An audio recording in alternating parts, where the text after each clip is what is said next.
Okay. Captain Marvel dropped in theaters yesterday. Well, technically, I think Wednesday overseas, Thursday here in the US. A lot of people went to go see it, and it's currently tracking for a $160 million opening weekend. 20 million on Thursday nights, 63 million yesterday, and a lot more today and also tomorrow. This movie is going to be a big success for Marvel this week. Currently sitting at the 7th highest grossing opening for the 21 Marvel Cinematic Universe movies. That's a mouthful to say out loud, but it is a reality. It is the world that we live in. So, okay, fine. It's here. It's out. Many, many, many, many people have seen it. And the response to that is kind of, it's okay. The response is ultimately middle of the road. It is. It's a very middle of the road movie. A lot of people are sitting there and you're like, oh, it's better than Thor: The Dark World, but it doesn't really add anything to the overall narrative of the MCU. And it doesn't. It truthfully doesn't. What it even adds into the movie, the little tidbits it adds, feel more aimed at Agents of S.H.I.E.L.D. than it does much of anything else. And even the big one, the big one is still kind of dumb considering. It's just like, oh, okay, you trusted that person. That's how this thing happened. Whatever, man. You're going to lie and tell another story. That's cool. You want to maintain your bravado and your badassedness. I think it kind of delineates the character, if I'm being honest. Those of you who've seen it know who I'm talking about. I'm not going to put as many spoilers in here as I can. I'm going to try to avoid spoilers. So, what we're working with here, what we're seeing here is this next step into the Marvel Cinematic Universe, taking Carol Danvers, a truly kind of uninteresting character so far, and trying to make her the front of where things are going. And I think that's going to ultimately be a bit of a bad thing. Now, I'm talking about the character. I'm talking about Brie Larson's performance, the directing of Captain Marvel as a whole, and not Brie Larson's comments last summer. I'm not trying to interject any of the culture war into this. This is strictly from a story first perspective. So what we have here is a situation where Captain Marvel is gone from 1995 until 2018, or well, really 2019, for ENDGAME, right? She's gone for a long time. She's gone for nearly 25 years. So did she find character development in that 25 years? Because what we got out of her from this movie was nothing really to hold on to. There were flashback sequences with her when she was younger, dealing with, some sexism, some people, especially her dad, saying like, you're not good enough sort of thing. And that was obviously meant to be part of the overcoming of this type of mental block, if you will. But again, it was handled in a way that was kind of like, okay, after the movie, you're like, oh, right. Okay. Yeah, that's kind of dumb. The whole control aspect is kind of dumb, but it didn't do a lot to really kind of serve her character, because her character in scenes where she was by herself didn't really work out very well. The action scenes were terribly done in the movie. She was so overpowered in the movie that there's literally only one thing I can think of that would probably damage her going up against Thanos. But even that, who knows? And that could be, it's going to clearly be the Infinity Gauntlet, at least one of the stones in particular. That could be the damaging aspect of it. That could be how they tone her powers down. But for the most part, you're looking at a situation where this character doesn't have a personality, is so overpowered that her future in the MCU actually can crack it to the point of where it can nearly come to a full-on destruction, depending on whether or not she is used quite often, or if they find a way to very much pull back her powers. And I'm going to equate this to the Resident Evil franchise. So in Resident Evil 2, at the end of Resident Evil 2, we find out Alice is a clone, and then they also work on Alice and they give her telekinetic abilities. That's very much explored in Resident Evil 3, where she's got the ability to do telekinesis and a lot of other things for some reason. So I always felt that in Resident Evil 3, I'm like, well, Alice isn't vulnerable anymore. The Alice in the first movie was vulnerable because we were watching it through her perspective and she didn't know what was going on. In number 2, we discovered that she's got now these telekinetic abilities. Okay, that's pretty freaking stupid. Why does she all of a sudden have the ability to become a scanner? Like, that's stupid to me. Then in number 3, they really overdid it. And I was like, okay, the movie was all right, but like, this was still a stupid ability. Especially when it ended with her having a whole bunch of clones that were probably going to end up also having the same kind of telekinetic psychic power ability crap. And I'm like, where is this going? What are they doing? But In Resident Evil 4 Afterlife, the very beginning of the movie, they kill off every other Alice clone and they inject her with the serum that takes away her telekinetic abilities, basically then reducing her back to who she was when we first met her in the first Resident Evil, albeit a little bit more gruff and badass, right?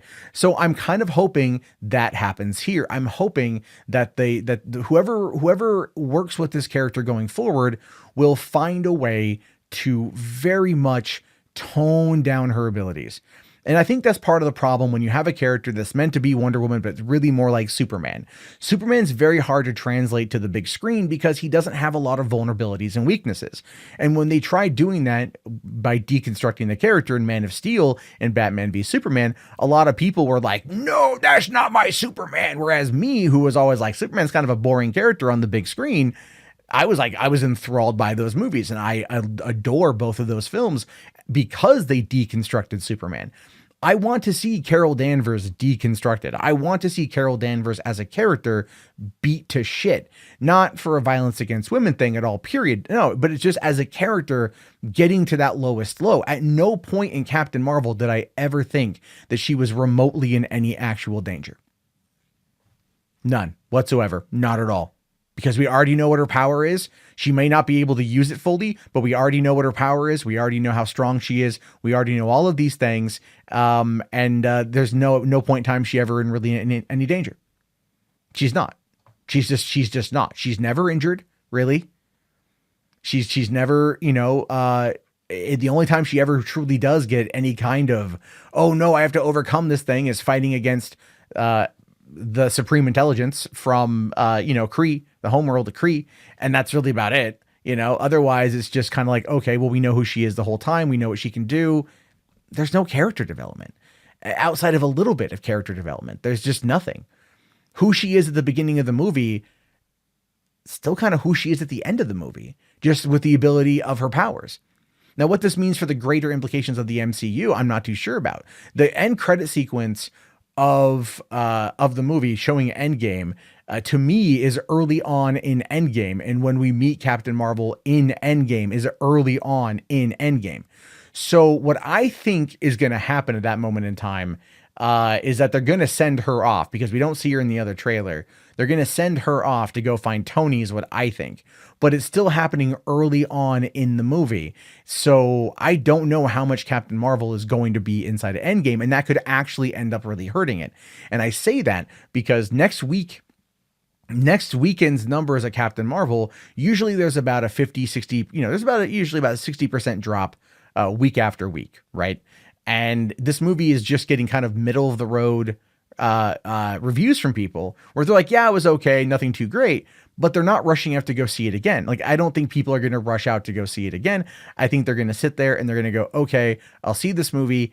Once I got the Endgame fix, I know it's kind of coming in that regard. I now know some of the more backstory for these characters, some of the characters. Okay, cool. I don't need to watch it again. There's nothing you're going to glean by going back and watching Captain Marvel a second time. So that in and of itself is a problem, because this is meant to be a huge movie, 21st film in this franchise.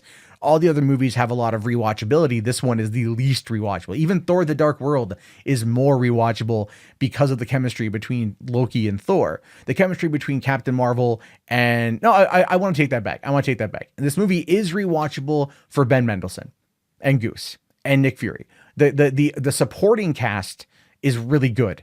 So, and by all means, that's a rewatchable thing right there. It's kind of like the movie Malibu's Most Wanted starring Jamie Kennedy that came out in like 2004, I think. He is an absolutely atrocious character, but every other supporting cast member brought it, and that's what makes the movie fun to watch. It's for the supporting cast, not the main character. And I kind of equate that to this right here as well. So going forward, past Endgame, past Spider-Man Far From Home, if they make Captain Marvel the forefront of Phase 4, it is going to have dire implications because of how this first movie is presented. If they don't find a way to treat her like Alice from Resident Evil 4 in Endgame and make it so she is vulnerable, so she's not OP. Maybe something happens with Thanos, and Thanos, he does something to her, because they one of the things they talk about in the movie is like they can take the powers away, which ultimately, this isn't Captain Marvel, which ultimately isn't really true. But I'm wondering if Thanos can, perhaps based upon the Infinity Gauntlet, and he takes something from her, or she has to sacrifice part of her power in order to be able to stop him, which would then make her less powerful and therefore more interesting if she then takes that approach. So that could be something. But going forward, I don't really feel like they've got a solid grasp on the character. And I think that if the character doesn't get to a certain point of where there's vulnerability and the ability to be deconstructed and to hit rock bottom and to move forward, there's nothing compelling there to watch outside of maybe putting her in an ensemble, which then not everybody has to hit those low points. Because if you watch Infinity War, not everyone hit the low points. Some people did. And we saw that later on, characters we connected with. But if they don't hit a low point, then they're screwed. And there was no low point in Captain Marvel. There was no real like, oh, she's going to die right here moment. There was none of that. So with that taken away, that actually says a lot about what they want to do with the character. And again, just because I'll wrap it up on this, I don't want to ramble on for too long. If they don't figure it out, they're only going to set the trajectory to head down. That's if they want her to be the number one. I feel that whatever their plans are right now, looking at these opening numbers, are one thing. And I feel that next weekend, if the movie drops 73% or higher, then it's going to be a clear indicator that the audiences just aren't going back again. And I think so close to Endgame is a reason why. I think if Solo got hurt as a result of The Last Jedi being so close, as well as a controversy, I think people rush out to go see Captain Marvel out of curiosity reason only. And also because they're Marvel Cinematic Universe zombies like I am, and I think they're going to do that. And I think that's what's going to only end up hurting the franchise if they don't rein her in and get her under control. And I'm talking about this from a character-based perspective. Brie Larson seems to have understood the PR game at this point, the damage that's been done, which is why she's keeping her mouth shut pretty much. So I think going forward, she's not going to say anything until she's out of her contract from Marvel. But in the meantime, this is now a character issue, and it's a writer issue. I have faith in the Russo Bros, but if they are under Kevin Feige wanting to make her Marvel's Wonder Woman or whatever, that could be a real big misstep, a real big swing and a miss that ultimately starts pushing the downfall of the Marvel Cinematic Universe. But at the same time, listen, 21 movies over 11 years with 2 more to go this year. And a lot of them have been very good. They're eventually bound to have a bad one. That just happened to be Captain Marvel.